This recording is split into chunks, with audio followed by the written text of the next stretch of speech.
So like the brakes on this VFR they've been converted to braided lines front and back, and had the linked system's been disabled. But I've always been able to easily stop the bike. Most of my braking is like one finger, so I've always found it like sort of nice and smooth. If I've ever needed to stop quicker, then I can upgrade to 2, and occasionally there's been a few 5 full fist moments, full fist. On my old SV, that again had the Tokico, I think, brakes. Like, I had no issues with them.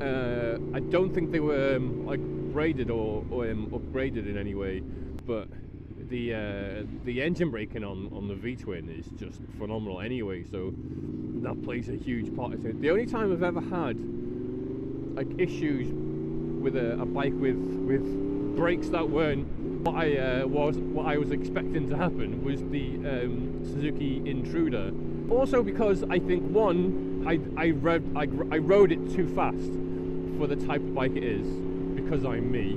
Also, I think on cruisers you're supposed to use the back brake more due to how the geometry of the bike's set up. You do actually have a decent amount of weight on the back tyre to help, and I just don't use back brakes.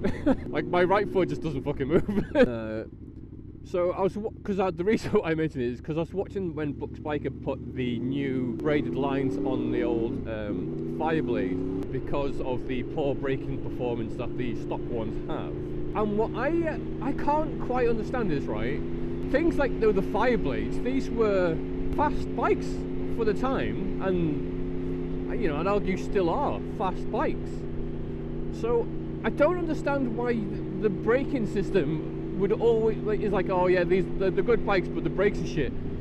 Surely that's like, it's not a compromise like you have when you're making a bike. Like, surely you'd make the brakes better before you make the bike faster.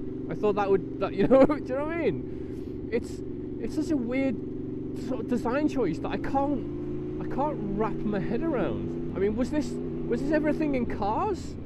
Like, where like a car was good but the brakes were shit? It just seemed very counterintuitive to me. Because I'm guessing like the bikes that were actually raced had uprated like brakes and a better braking system. I mean, is there a longevity issue with braided lines because they're metal and they rust? But then again, like, rubber will eventually perish. Or it's like the designers go, well, you shouldn't be going that fast anyway. Do not understand. Like, surely it should be a case of the brakes aren't amazing to these brakes are really good, and never these brakes are terrible, you will die. Like, because on the cruiser, because I was always like coming in a little bit too hot, like into junctions and things, I would quite often like overshoot and jut out. I mean, if I was going at actual like sport bike speeds with that kind of performance, I mean, you'll never lock your front wheel up, but at the same time, you got to go into oncoming traffic through a red light. At least my fuse didn't blow.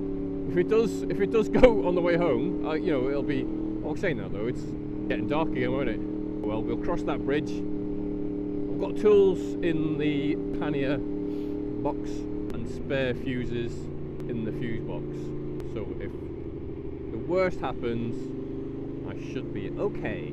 So that's a full fister. But again, no issues at all. Yeah, because remember Stormtech was telling me that his ZZR brakes performance were dog shit. We actually met a guy, like, bizarrely enough, when we met during the summer, or the end of the summer, doesn't matter when. But there was a guy that turned up, parked up nearby, who was also on a ZZR, and he had his braking system changed. Right, and these bikes are fucking weapons, right? How the fuck can people make a bike with shit brakes that goes at those kind of speeds? It just boggles my little mind. So things like suspension, I can understand. getting like full Olins and super expensive like suspensions on a bike.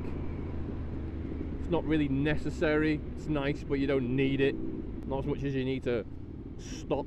Confused as to why we're all doing 24 miles an hour. I mean, the seating thing always gets me. It's like, here's the bike. It's 10 grand. 10 grand bike. You love this bike. If you give us 11 grand, we'll give you a seat that's comfortable to you sit on. What? What are you doing? Just sell the bike for 11 grand with a comfortable fucking seat. How many cheapskates are there with a sore ass? I just don't understand. I mean, if they already know the bike is uncomfortable and they've made a seat for people to use, surely they've fucked up. Or they've made it uncomfortable on purpose. I mean, you don't go to buy like a sofa and go, oh yeah, this sofa, 1 grand for this sofa. However, £1,100. We'll take the bricks out of the cushions. Just find it. It's amazing. It's an amazing. I don't know why. It comes in black or red. But if you want green, oh, fucking open that wallet. You can't have green without giving us some extra cash.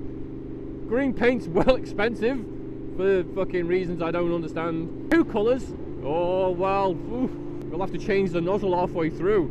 Oh god, that's extra.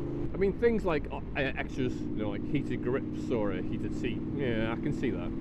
I mean, I don't know. I mean, I'd literally buy a bike with heated grips every time, or put them on myself. So it's kind of like not a question. Dominance. Oh yeah, I still haven't adjusted my clock, have I? I've got no idea what time it is. It's not 12:38 AM, that's for sure. But no idea whether I'm early or late. Let's go with early because I am a good boy. Generally a good boy, apart from right then and now. I'm a good boy.